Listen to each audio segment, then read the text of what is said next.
नमस्कार. मी दिलीप अलोनी बोलतोय, अलोनी काका. आम्ही एक नवीन कार्यक्रम सुरू केलाय. कार्यक्रमाचं नाव आहे स्कॅम एक्सप्रेस.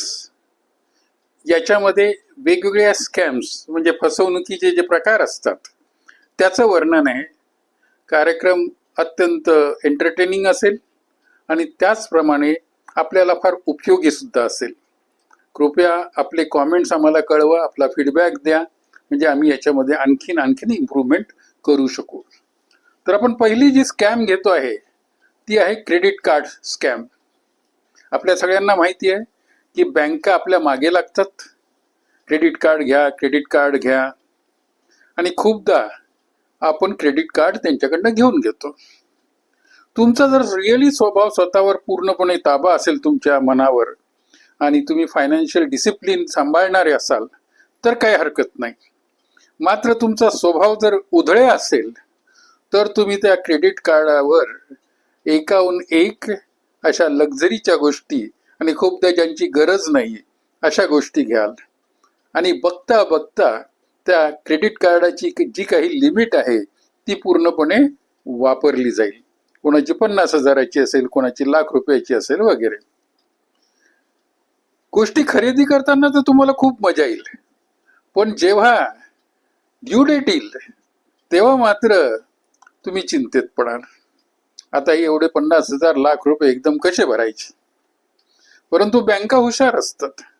त्यांना माहित असतं की बहुतेक 80% लोकांजवळ पैसे नसतील, कारण की ते खर्च करून बसतात. तर बँका काय म्हणतात, अहो साहेब घाबरू नका, तुम्ही ना फक्त याच्यातले 5% भरा. म्हणजे 50,000 जर ड्यू अमाऊंट असेल तर 2,500 भरा, 1,00,000 असेल तर फक्त 5,000 भरा. तुम्ही मोठ्या आनंदाने भरतात. पण काही वेळी अशी वेळ येते की तुमच्याजवळ ते भरायलाही पैसे नसतात. मग तुम्ही डिफॉल्ट मध्ये जातात, मग तुम्हाला पेनल्टी बसते. आणि असं सगळं जर कॅल्क्युलेट केलं तर क्रेडिट कार्डावरचा जो व्याज दर आहे तो वर्षाला जवळजवळ 36% होतो. आणि काही वेळी पेनल्टी वगैरे सगळं इन्क्लूड केलं तर 60% होतं.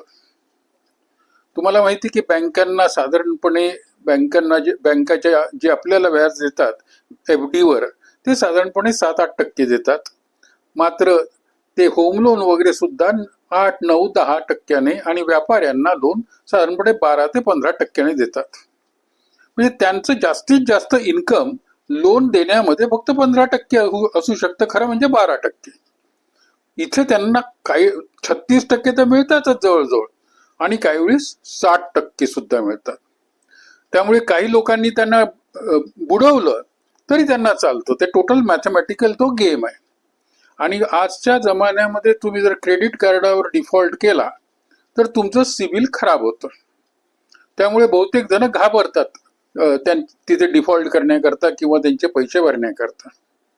तर ही आहे एक ऑफिशियल स्कॅम जी बँका करतात.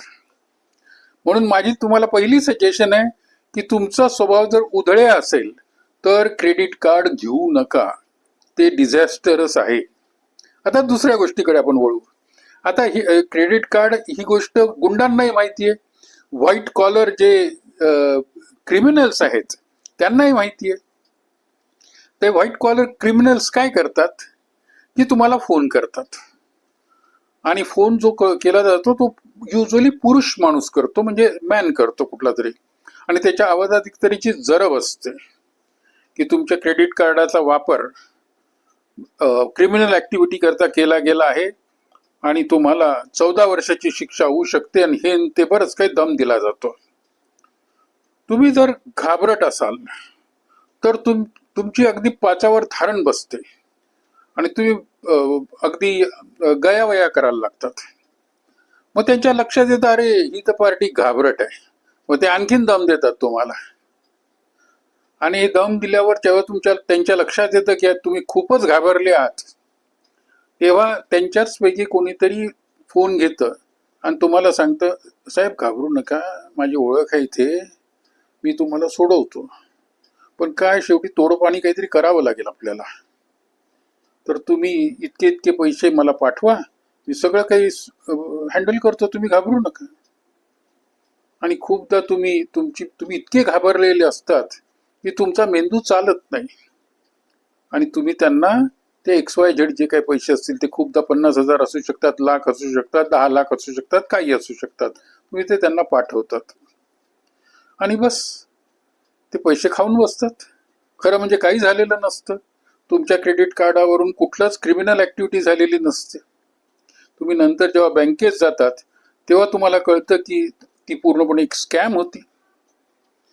याच्या मागचं बेसिक मानसशास्त्रातलं जो सिद्धांत आहे तो फार महत्वाचा आहे.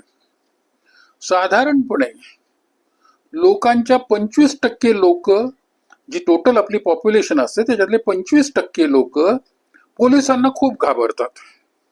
यदा कदाचित आपल्याला लहानपणी पोलिसांची भीती दाखवलेली असते म्हणून म्हणा, किंवा अनेक कारणं असू शकतात.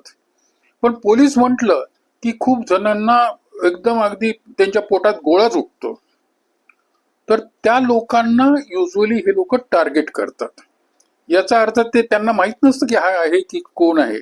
ते 10 जणांना फोन करतील, त्यांना 5-6 जण फुटवून लावतील, पण 3-4 जण त्यांच्या जाळ्यात सापडू शकतात. आणि अशा तऱ्हेने ही क्रेडिट कार्ड स्कॅम चालते.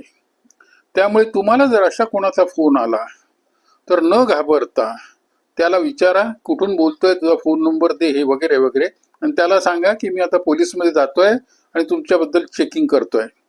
मी तर एवढ्या सभ्य भाषेत युजली बोलत नाही. कोणी जर मला अशा तऱ्हेने फसवण्याचा प्रयत्न केला तर त्याला 4 शिव्या बसतात आणि त्याला मी उलट धमकी देतो.